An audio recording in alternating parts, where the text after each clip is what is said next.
Hello, this is me up here, this little speck up on the hill. Today, I'm not going to try to cater to anybody. For a long time, for the longest time, I've wanted to make the thing I'm making today. It's an aesthetic that I've wanted to try for a long time. One of my favourite games growing up was Silent Hill 2, and there was a remake recently which reinvigorated the idea, so I've made something Silent Hill 2 inspired because I love the aesthetic. Today's word, aesthetic.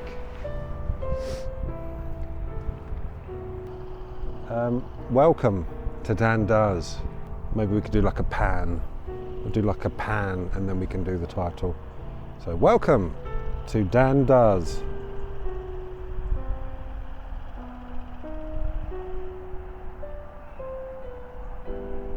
There, we'll have the title there.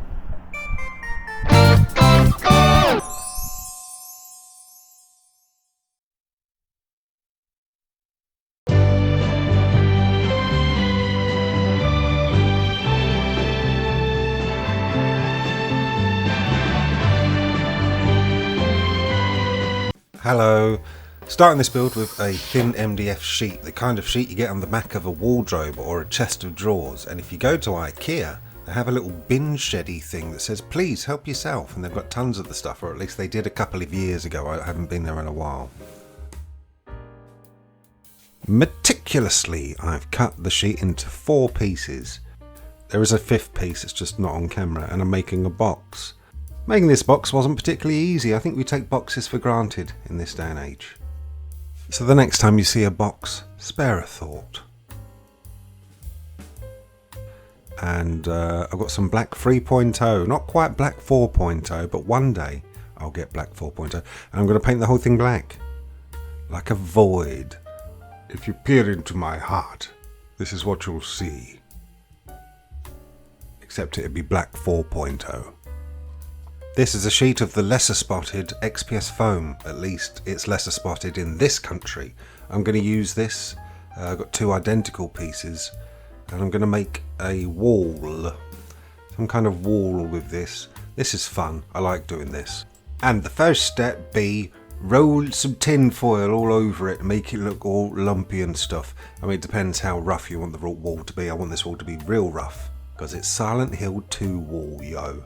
And then we take out the old art chivvy and start cutting in some cracks. This you may need a little bit of skill for, because it's not that intuitive. You need to kind of think, what does a crack look like?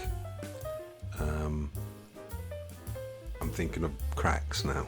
And once you've carved the cracks in, take this, I think it's a scriber, I don't know, carpenters use it to scratch wood, and you can use a pencil or a pen, that's fine, I'm just being fancy, and make the indents bigger, and press in some of the little cracked bits to make them look like they're hollow little holes. You can see what I'm doing, you get the gist. You see how I've pressed some of it in there? You can't really go wrong, to be honest, with crumbly rocks and bricks and stuff, because there is no form, no logic. It is chaos. And you can't really go wrong with chaos. This is an ancient pot of Mod Podge mixed with black paint, and I'm going to use it to seal in the XPS foam, because XPS foam is a very, very delicate material, quite overly sensitive, irritatingly so. So covering it with this stuff means that it will dry nice and hard, and all the cracks and indents should remain. And the reason the black paint's in there is because it's easier. Saves doing a prime later on. This will have a skirting board, which is the bit of wood that runs along the bottom, and I'm using a coffee stirrer for this. No, actually this is a lollipop stick. I tell a lie, as I so often do. This is a lollipop stick, like a popsicle stick, I suppose. I'm going to scratch the hell out of it. First with the art shiv, then I'm going to take a wire brush out and give that a good rub. And there you have it, aged wood. Now the thing with skirting boards is they're never straightforward. It's never just a plank of wood. They've always got some kind of detail or trim along the top of them. So I found this little plastic thing. I don't know what this was from. I think it was from dishwasher packaging? I don't know. I don't suggest buying a dishwasher just to get this little bit of plastic. I'm lugging in this giant box of beads. This is my tower of beads. There are enough beads here to keep at least 30 elderly ladies occupied at the local cake and craft centre or whatever it is they do with their time. But all I need is this one little bead here. It's a very strange looking bead. It looks a bit like the Tin Man's condom. If he were extremely cold. I'm using it for some detail on the wall. Now I'm not exactly sure what hallway this is or what kind of room this is, but I imagine you get all these little random things on the wall. This is like some kind of alarm maybe, or a light switch, I don't know, but it's a feature. Nobody knows what these things are. You just accept them. There's a thing hanging on the wall that must be important. We don't know for sure. I've attached a thin acrylic rod and I've got these tube beads. I've got these in differing sizes. I'm going to cut them in half and add them as details. Just test fitting the wall there. I mean, I knew it fit. It's for the camera, really. This thing here that I'm sliding across the table is from a toy. I think it's from a model. Somebody sent me this. I found it in my bits box and it's perfect for the flooring, especially for the Silent Hill 2 theme. Now I need to make some kind of rusty paste just to give this thing some texture, so here we go.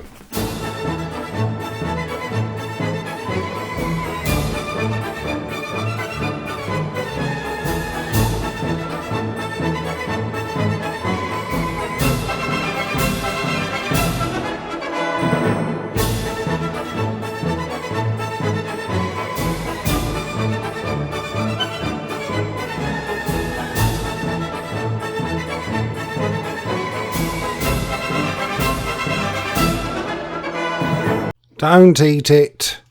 So hopefully I've got some kind of rust textury type paste thing here. Gonna slap it all over the thing and let it dry and hope for the best. It does look a bit like delicious cake batter, doesn't it? If only we could taste with our eyes. I mean, like literally, just rub food into your eyes. Surprisingly, this mix dried pretty darn fast and I'm very happy with it. Great little bit of texture, not over the top, maybe perfect for this scale, probably for a smaller scale as well. Now I'm just dry fitting all the pieces, the wall, the floor. Now I didn't have enough of this floor to cover the whole thing, so I've got a little bit of MDF there filling in the gap. And then putting in the other wall, seeing how it looks. It looks a mess. Now it's time to add some detail on the opposite wall. And I found this little plastic thing. I think it was a Playmobil piece. I don't know. I found it in a junk shop. I've added that off camera as a little surprise. This is a fan from an old PC. Probably one of the old PCs that died on me and that I smashed into smithereens out of pure frustration with a shovel. Anyway, I'm going to use this to put on the back of the build. Fans are very Silent Hill-esque. There's always like a fan. Recently I had a lovely lady named Kat visit me in my sweet shop and she gave me a box of junk bits and this was in there. This is a little tub of little, I don't know what they are, but they are perfect for rivets. Slightly smaller than what I normally use, which is probably for the best, better in keeping with scowl of real life things. I don't know if that sentence makes any sense. Anyway, I'm adding rivets to the fan. And then covering the thing in rust swill. Now it was a bit out of sequence because I usually paint everything at the end, but it's time to paint all the rusty things with a dark brown. Get them all covered. There's going to be more to it than just the brown, you'll see as we go along. But in some strange editing choice I've decided to paint the walls now and not finish the rust technique. We'll return to that later on. That's what we call a cliffhanger in the business. Even if it's not very exciting. I must watch Cliffhanger again. I'm dry brushing these walls with a lighter brown, like a tan sort of colour. And then I'm masking them off halfway down the walls. There's going to be some kind of hospital wall look to this. Bottom half going to be sort of a minty green, top half a cream colour. But I'm going to paint them in such a way that the paint looks chipped. So leave patches here and there. And then take a very thin brush and highlight the top edges of the missing patches. Oh, that makes no sense, Dan. highlight the tops of the chipped paint. You know what I'm talking about. I'm assuming you're looking at the screen, you can see what I'm doing. Bottom bits light, top bits dark. Make it look 3D. Just make it look 3D.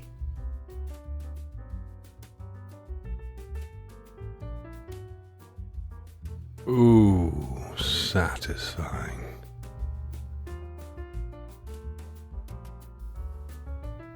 Here they are, the two walls painted, not finished, mind you. I've got to add rust and drips and all that kind of stuff, make it look real grubby, but I'm happy with the way they look so far. That's kind of a 3D look there. That looks like an old, I don't know, like a Chernobyl type wall, the kind of wall that's from a war state. Am I allowed to say that? Are we allowed to say the word war? I think we are. So now in my editing genius, I've decided to make the rust look like rust. I'm using this sponge brush and just dabbing on some very bright orange onto everything that's metal. And next, for some reason, I'm onto the gloss varnish. I want to make some of these walls look like they're leaking water, like there's water dripping down them. I don't know why I've done it in this order. I've not finished the rust yet. We'll get back to the rust. Anyway, I'm adding some gloss to the cracks in the walls. Thing is, I've got no one to blame for these editing choices. Everything's done by me, so I'm angry at myself all the time. I'm so angry at you, Dan. Here we have all the bits ready to be stuck in. Now, for the record, I used some engine oil and some rust wash on all the bits. Excuse me. Just to make them look more rusty and grimy and lovely, like this. And now it's time to break out a box of things that I've not used hardly. I don't think I've used them at all, but I got these a while back, these pipe things. I want to make some pipes with these Berg kids. What's up, Berg kids?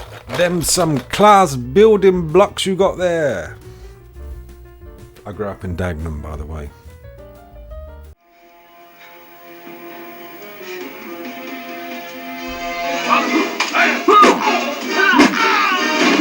Bit of double impact there. You got to love the old JVCD or JVCD. These are the lovely rusty pipes, and I need to decide where I'm going to place them.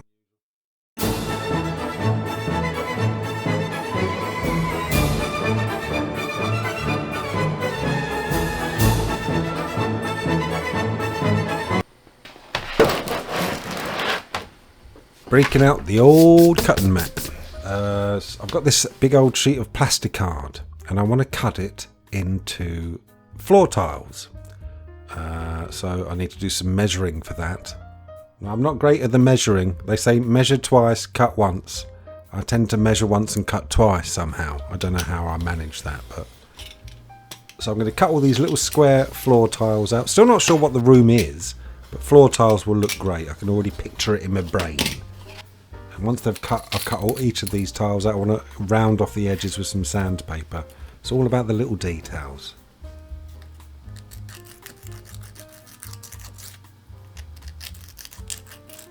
This here is the fun bit. It's like the easiest jigsaw ever. Just placing these tiles down with a bit of super glue. I'm placing them in such a way that there are a few that have come loose, and as the tiles sort of lead into the weirdness of the Silent Hill diorama, the tiles fade away and then that metal growl or grill is shown underneath. So I place them randomly, although not randomly, completely randomly. I have a design in mind, but it looks random, but it's not. Okay? Using that same rust swill batter stuff I made, I'm putting a little dab here and there on the tiles, and I'm also rubbing it all over into the cracks, and then using a damp cloth just to wipe away the excess so it just stays in there like grout. And I'm very happy with the way this turned out. I'm as surprised as you are. Great camera work, Dan. This is an MDF frame made from the same wood that I made the box in. This is going to be a fence that goes just behind the tiles. And I've got some sticks that I've cut out, and I'm going to make some kind of weird pattern out of these little sticks. Some ominous looking fencing. Not natural looking. It's like it's made by something evil. Ugh. And then to make the fence, I'm going to use this plasterer's tape, I think it's called. It's got the lovely grid pattern on it. Quite flimsy, but well sturdy it up with some of that grit, mix, swill, batter stuff. This plaster of tape, it's not the easiest thing to apply. It tends to be things that are already sticky. This stuff is sticky, ready to be stuck on a wall or something. Things that are already sticky tend to be harder to glue, but if you do a bit of super glue on the edges, it's fine. Wood glue would be better, but it just takes a bit longer to dry. Now, once I've applied all of these fence chain linky things, I realised that there's too much of it. Too much chain links going on. And I want to remove some panels, but I'm not sure which ones. I think it blots out too much of the fan and the pipes behind. So I'm going to remove this one and the two corner ones. I think that'll work.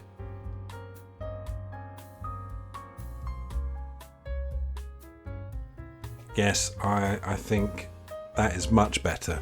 Look at that lovely rust. That rust looks great. I'm very happy with the look of that rust. It slots in very satisfyingly as well, might I add. Now, I've added a little plastic thing that was also a Playmobil piece at the top there, some kind of grill thing. I don't know what it is, just a random shape. I'm just chucking all the shit at the wall and seeing what sticks. That's a phrase, isn't it, I think? Got some garden wire here, and I'm just going to tie some of this to fill in the gap a little bit. I didn't want the grid there blocking too much of the view, but I don't mind having a few bits of rusty wire going across for the aesthetic. The word of the day, remember. So I'm going to chuck a few bits of wire going across, threading it through. Careful not to rip that plasterer's tape, because it's not the strongest thing in the world. Bit of super glue to hold it in place. This is some kitchen foil, and I'm going to mould a humanoid shape out of this thing, and you'll see why. Now, this hole is a nook, by the way. I don't know if I actually said that this is a nook, like a book nook, but not a book nook. You'll have to see where I'm putting it at the end of the video. At the very end, I'll show you where this thing's going to slot in. Now, once I have the humanoid shape, I'm going to wrap this in masking tape, just to hold its shape, and then I need to shroud it up, cover it in some kind of shroud. Now, most people use wet wipes, they dry out wet wipes and use that as cloth on a miniature scale. But I've discovered these lens wipes are much thinner, very strong, and because they're alcohol based, they dry a lot quicker and they hold the glue very well. I recommend these for miniature scale, better than wet wipes. Wet wipes are a bit thick and a bit woolly.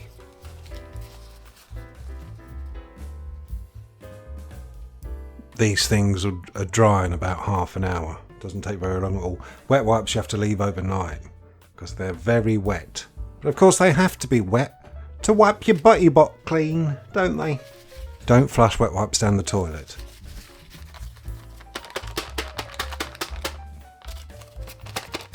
That's my advice to you today. If you take anything away from today's video, it's that. What the hell is that on my thumb? It won't come off. So sorry. To apply the lens wipes, it's your basic paper mache, pretty much. Got some terrible shots here, but I'll talk you through it. Got this little pot, going to fill it up with some wood glue. It can be PVA glue, whatever glue you want. Tiny bit of water, not very much water at all, because the more water you add, the longer it takes to dry, and it's incredibly frustrating. So dip the old sheet in there, get it nice and wet, wring it out, and then just wrap it around whatever you want to wrap. Try and sort of tease some folds and creases into it. Manipulate the thing. Gaslight the shit out of it. Partly because I want the thing to hold its human-like shape. Also, I want it to just look good. I'm wrapping some wire around the neck, around the waist, around the feet. Just so it'll look fitting when I put it in the Nook diorama thingy. I leave the body to dry upside down in some kind of sadistic manner on my shelf. Oh, and what are those? Just above it. Those are two 3D sculpts I've made. I really should paint them. Oh, alright then, I'll paint them. Pull your finger out, Dan. Now, I don't necessarily want to bore you with my own personal 3D sculpting projects that I do in Nomad, but this is a little devil from the movie that hardly anyone's seen called Little Devils, The Birth, 1993. I want to make models of monsters from 80s, 90s movies that haven't been made. So I've got this guy, and then I've also got The Brain from 1988's The Brain, which is slightly more well known. But I'm very happy with these models. The STLs for these models will be available to the patrons. I just thought I'd slip that in there. If you'd like to join Patreon, there's a link below. Also, while I'm at it, big welcome to the new patrons. She's Eclectic, Hubert Cumberdale, and my buddy, the Craftsman, Steady Crafting. Thank you very much. Thank you. A few videos back, I did a junk hunt in Rochester. And I've had a few comments saying we'd like to see you use the bits that you've been collecting from the shops. Well, here's some of it. This is a bag of Playmobil pieces I bought from a chap shop for about £2 or £3. I'm just trying to find a few scatter pieces to chuck around the bottom of the diorama. I don't know what the hell this thing is, but I've settled on these 3 bits here. They're going to get the old rust treatment, and then they'll be chucked in later on.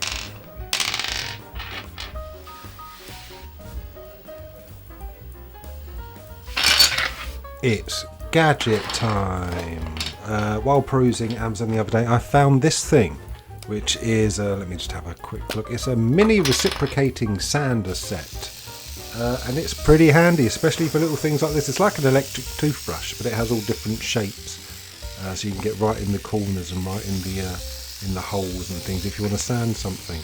I have an affiliate link for this thing in my description if you're interested in it. It doesn't cost you anything more, it just a little bit gets kicked back to me or whatever. I don't really know. It's the first Amazon affiliate link I've ever done, so check it out.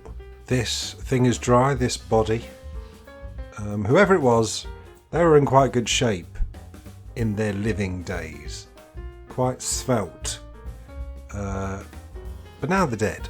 So I'm going to tie this thing up with wires and attach it to the back of the grill. It's kind of the centerpiece, but not really, because there isn't really a centerpiece or a story going on here. It's just a general mood or a theme or an atmosphere or an aesthetic to this diorama. Booknook thing. Ah, look at this. This is also another Junk Hunt find. This was from Junk Hunt 2. This is a lobster fidget toy. And toys these days are so cheap, they're so easy to break. So I just need to break a bit of this off. Look how easy that thing come off. It's ridiculous.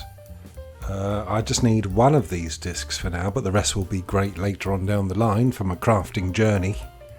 And I'm going to make a lampshade with one of these, like a light shade to hang from the ceiling after it's had the rust treatment.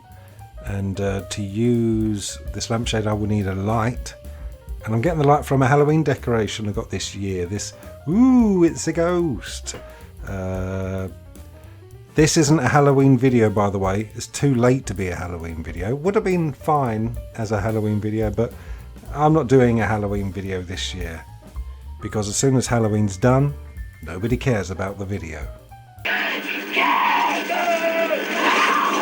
Whoop!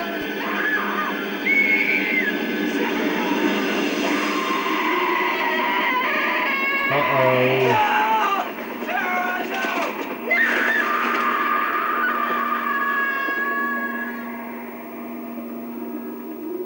Do you think she's okay? Cliffhanger there, everyone. Now I've got the light attached to the ceiling. The ceiling I've covered in a bit of sand and sort of just dry brushed and stained a bit so it fits in with the rest. And now it's just the odd little detail left to do. And firstly, it's that bucket. I want to fill that bucket up with some kind of horrid looking liquid. And to do that, I'm using these UV resins that I got from the Amazon. There is an Amazon affiliate link below. This was the best that I could find for the best price. I didn't realise there'd be so many of them, but that just means it's more of a bargain. I've tinted the resin slightly with a little bit of a brown wash, and I'm chucking it in the curing station to cure. Easiest way to do it, if you have a curing station. And once that's cured, chuck a couple of red specks on top just to make the water look particularly disgusting, and stick it in place. And then that's pretty much it. Thank you for watching. If you are a patron, thank you so much for your constant support. Your names will be coming up in a moment.